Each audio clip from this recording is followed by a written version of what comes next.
भाई लोग आज हम चल रहे बानी थावे। और थावे में आज माता रानी का आशीर्वाद लेवे खातिर मन और प्लान फैमिली के साथ बनल ह से सोचनी है जे चलते चलते वीडियो बनाते चली और थावे कैसन बा हमारे साथ जुड़े रहिए।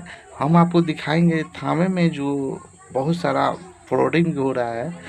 फ्रॉडिंग इसलिए हो रहा है कि वहाँ पे जो है ना कुछ पैसा लेकर माता रानी का दर्शन कराया जा रहा है, ऐसा कुछ सुनने मिल रहा है।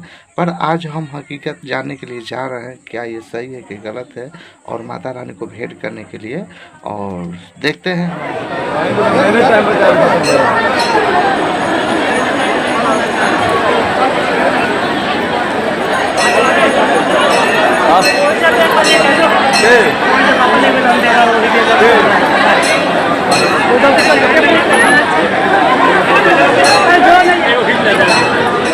साग बने